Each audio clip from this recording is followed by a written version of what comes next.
बात कर लेते हैं बीमा भारती की, जिनको ईओयू का दूसरा नोटिस पहुंचा है विधायक खरीद फरोख्त मामले में। पहले मामला क्या थोड़ा सा बता दीजिए, फिर अब कैसे मुश्किलें बढ़ रही हैं। नीतीश कुमार विश्वास मत हासिल करने जा रहे थे और विश्वास मत के दरमियान कुछ विधायक गायब हो गए थे, उसमें बीमा भारती जी।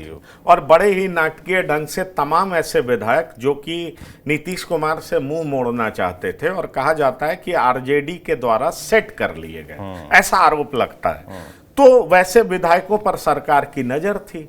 बीमा भारती आ नहीं रही थी तो बीमा भारती के पति और बेटे पहले पकड़ाए गए, मतलब पकड़े गए, और जब बेटे और पति पकड़े गए तो बीमा भारती को बाहर आना पड़ा और विश्वास मत के पक्ष में मतदान करना पड़ा।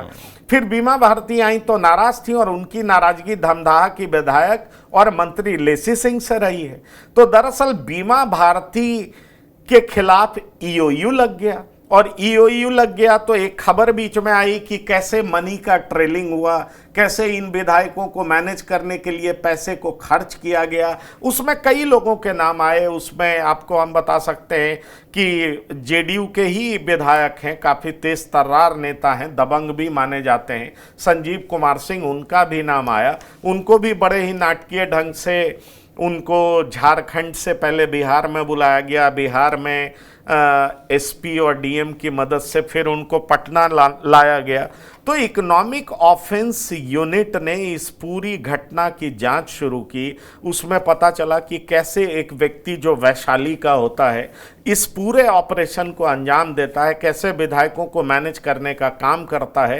तेजस्वी यादव की सरकार बनाने का प्रयास था, उसमें कई विधायकों को पैसे द्वारा खरीदने का प्रयास किया गया था और वो पैसा कहाँ से आया, किस किस किस किस तक पहुंचा, कौन कौन लोग इन्वॉल्व थे, इसको इन्वेस्टिगेट किया जा रहा है। तो इसी में बीमा भारती भी दूर थी। वो ठीक वोट के दरमियान पहुंची हैं क्योंकि उनके पति और उनके बेटे हिरासत में थे, ऐसा कहा जाता है। ऐसे में सवाल उठता है कि बीमा भारती भी क्या मैनेज थी। और देखिए बाद में बीमा भारती जेडीयू को छोड़ करके आरजेडी में चली गई, वो लोकसभा का चुनाव भी लड़ी तो हाँ, और हारी भी बुरे तरीके से। तो इसलिए मैं आपसे कह रहा हूं कि ईओयू का दूसरा नोटिस बीमा भारती को मिला है। बीमा भारती के लिए मुश्किलें बढ़ेंगी, देखिए आगे क्या होता है, क्योंकि बीमा भारती भी फाइटर हैं, वो लड़ना जानती हैं, वो लगातार लड़ रही हैं, सत्ता पक्ष के खिलाफ लड़ रही हैं। अब वो इस लड़ाई को आगे कैसे लेकर के जाएंगी वो देखना दिलचस्प। बिल्कुल, लड़ाई तो बिहार में इस वक्त कई मोर्चों पर चल रही है और जैसा कि पंकज जी कह रहे थे कि भाई विधानसभा का ये आखिरी सत्र है आने वाले चुनाव के पहले, तो जाहिर सी बात है कि रस्साकशी चलेगी और एक दूसरे के खिलाफ आरोप प्रत्यारोप, और इसका कहीं ना कहीं आप देखिए माइलेज लेने का प्रयास होता रहेगा सभी पार्टियों की तरफ से।